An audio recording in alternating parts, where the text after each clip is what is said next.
You're 61 years living in here. Surely you must be bored, these four walls. Bored? You never feel bored here. It's the one thing you don't feel bored. You might get a bit unwell health-wise, but nothing bored, never. I ride a bicycle, a high Nelly. I had a more modern bike 35 years ago, but this suits me now.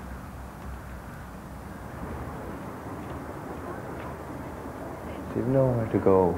No, we just go around the garden. I've measured out the garden, and 4 times around the garden is a mile. So if I go 12 times around the garden, I have 3 miles.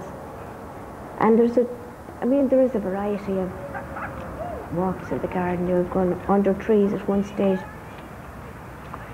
When I get on the bike, I just relax completely. I'm in a world of my own.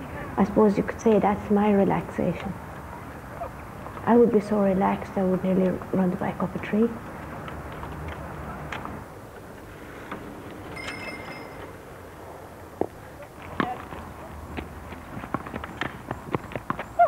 This habit is a sign of penance, but it doesn't take from our femininity is very important to us, and it is a very basic part of us. We don't give that up. I mean, in our relationship with God, we are women, and we're probably more women than we would ever be otherwise. But it is very important to us. I knew you'd be able to return it.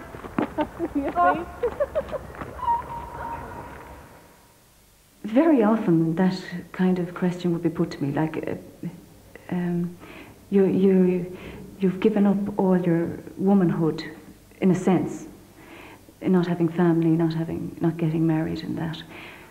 But there's a fulfillment in being united to God that is better than any marriage, or better than having any amount. I mean, if you think I haven't children, fine. In one sense I haven't children. But in another sense, the whole world is my family. That's the way when everybody writes to me, or when the people come with troubles, I take them to heart as if they were my own family, because I'm more freer. I'm not attached to one person. I don't have a commitment just to one. I'm committed just to God, so that I'm available then for everybody. That's the way I would see my role as a woman.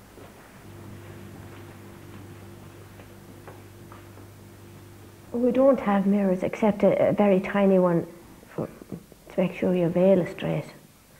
But the first time I saw a big mirror was when I was about 10 years here. I went out to have my eyes tested, and I was brought face to face with this huge, bright, clear mirror with a big light over it. And it was just shattering, because I remembered my face as it was when I was 21. You know, you don't see your face that much, and it doesn't bother us what we look like. You know, we don't have to look at ourselves. It's what you are inside, I think, that matters more than what you look like on the outside.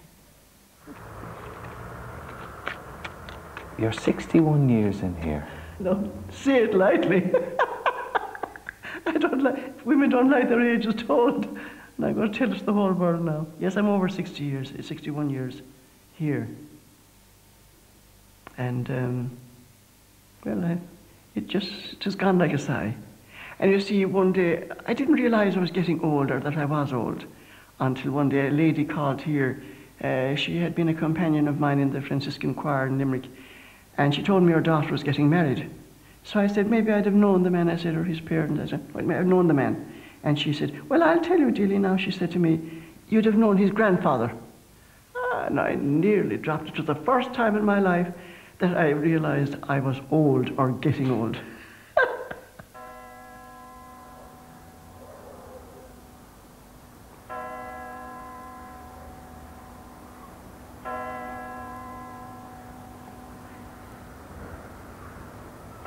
When you're saying what have you to look forward to, I remember one evening, and we were saying the rosary out in the garden, and we were going around, and just at one point, this was shortly after I entered, and I said, gosh, because I look at the older sister, I think she's been here 60 years. Like, am I going to be here in 60 years? And then it just goes back to what our Lord said again in the Gospel, you know, now, it's living now to its fullest. And that, you know, not to jump ahead. It's like, in fact, a lot of those 12-step programs, you know, like in the AA or Gamblers Anonymous or anything, one day at a time. And it's the joy of living one day at a time. 35 years, the same 4 walls. I don't look at the walls. I don't see the walls. I feel I'm living intensely. I'm always thinking about what I'm doing at any particular moment. And there's plenty to do. My life is very full. It's all I can do to get to bed, even late.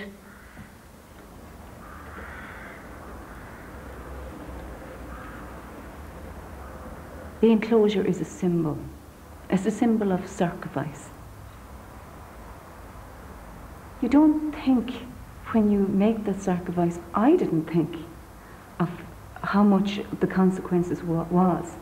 It's not until time goes on, as the years go on, it unfolds more and more. People sometimes lose their space outside. It's become so, you're soaking in everything. You know, you've been bombarded by noise and by everything. And you need to get time to discover yourself. You cannot live without God. Your existence is because He made you, and you have to come back to that. I feel like that's why there's so much drugs and so much drink and so much whatever. It's just because people are so empty and they're not in tune with anything deeper in themselves, and it is in everybody. Like, I feel everybody has that in them. The capacity is there inside everybody, but they just are afraid to turn in, because to turn in and look at yourself is not easy. You're going to see the muck before you start seeing the beauty. But when you start seeing the beauty, you see the beauty everywhere.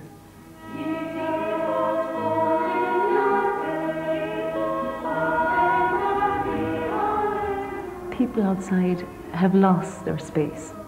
That's why there's the emptiness. And ironically, that's where it seems funny enough, we're enclosed, and you'd say, I have no space. But that's where I have found my space. My space now is for God.